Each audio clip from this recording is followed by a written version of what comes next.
Pemerintahan Presiden Prabowo Subianto menghadirkan terobosan untuk mempercepat perbaikan sekolah.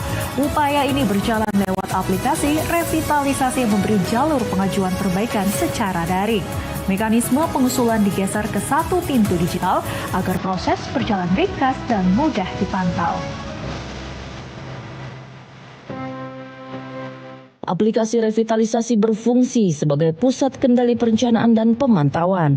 Jalur ini menghubungkan sekolah dan pemerintah daerah lewat sistem yang serba digital. Seluruh pengajuan dikumpulkan dalam satu platform agar pemerintah pusat dapat membaca kebutuhan setiap wilayah. Pergerakan pengajuan didukung fitur otomatis berbasis data pokok pendidikan. Sistem memeriksa kelengkapan dokumentasi secara real-time. Pemeringkatan sasaran pun berjalan lewat standar yang objektif. Pemerintah daerah dan pusat dapat melakukan verifikasi berlapis dalam satu ruang kerja yang sama. Setiap sekolah dapat menunjukkan kondisi bangunan hingga tingkat ruang melalui akses detail di dalam aplikasi ini. Informasi ini memudahkan penyusunan kebutuhan perbaikan. Sistem dirancang agar tidak ada bagian dari sekolah yang terlewatkan dalam perencanaan revitalisasi. Perluasan menu revitalisasi menyesuaikan kebutuhan lapangan. Kebutuhan itu meliputi pembangunan ruang belajar baru dan rehabilitasi ruang yang rusak. Penataan lingkungan sekolah juga masuk dalam daftar agar aktivitas belajar bisa berjalan dengan aman. Kebutuhan air bersih dan sanitasi juga ikut diprioritaskan. Sekitar 195.000 sekolah yang memiliki kelas-kelas yang atau ruang-ruang yang rusak sedang dan berat. 195.000 ini tentu tidak bisa kita selesaikan dalam 1-2 tahun ke depan. Tetapi paling tidak kita harus bisa menyelesaikan satuan pendidikan yang menjadi prioritas, ya, sehingga anak-anak kita bisa menjalankan pendidikannya, ya, dengan aman, nyaman dan gembira di satuan pendidikan yang sudah memadai. Sasaran revitalisasi menjangkau sekolah negeri dan swasta. Pemerintah mendorong pemerataan agar sekolah terpencil ikut terlayani. Fokus diarahkan pada wilayah tertinggal, terdepan dan terluar. Sekolah dengan tingkat kerusakan tinggi mendapat perhatian utama. Program ini lahir di tengah tantangan besar pemerataan akses pendidikan. Saat ini masih ada sekitar 1,2 juta ruang kelas yang berada dalam kondisi rusak sedang ataupun berat. Kondisi itu tersebar pada sekitar 195.000 sekolah di berbagai daerah. Angka ini mendorong pemerintah menyusun prioritas kerja. Pengerjaan revitalisasi ini tentu membutuhkan waktu yang panjang. Pemerintah pun menetapkan skala prioritas agar ruang belajar yang paling mendesak segera tertangani. Langkah ini diarahkan untuk menciptakan ruang belajar yang aman dan nyaman, sehingga anak-anak bisa mengikuti proses belajar tanpa gangguan kondisi bangunan. Program revitalisasi Satuan Pendidikan 2026 kini mendapat dukungan kuat dari lintas lembaga. Instruksi Presiden sudah diterbitkan untuk memastikan langkahnya berjalan seragam. Kerja bersama melibatkan pemerintah daerah, Kemendikdasmen, Kantor Staf Presiden, DPR RI, dan Kementerian Dalam Negeri. Kolaborasi pemerintah daerah juga memegang peranan penting. Daerah diminta mengusulkan sekolah yang paling membutuhkan.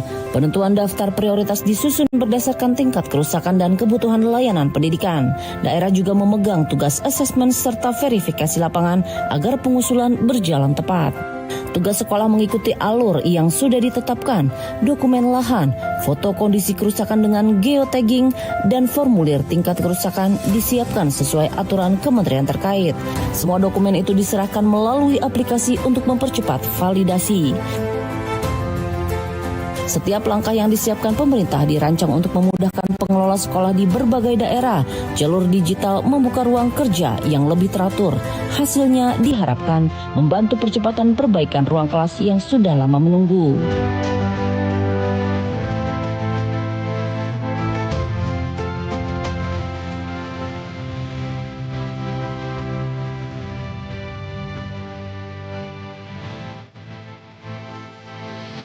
Presiden Prabowo Subianto memberi bantuan wisuda untuk Januari Yusuf Ibrahim, mahasiswa Garut yang berjualan gorengan dan membiayai kuliahnya.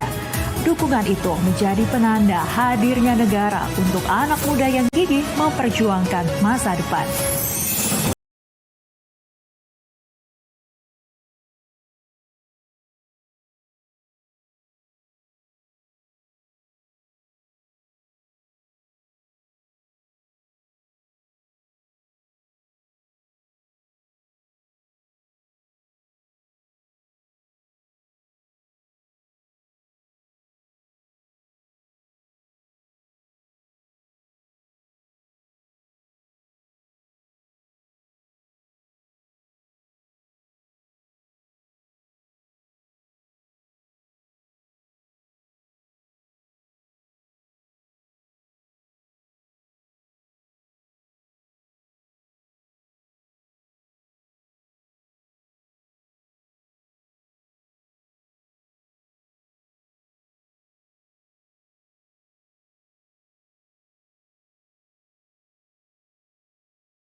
Pemirsa, usai sudah kebersamaan kita di Jendela Istana malam ini. Semoga informasi tadi dapat menambah wawasan Anda tentang langkah pemerintahan Presiden Prabowo.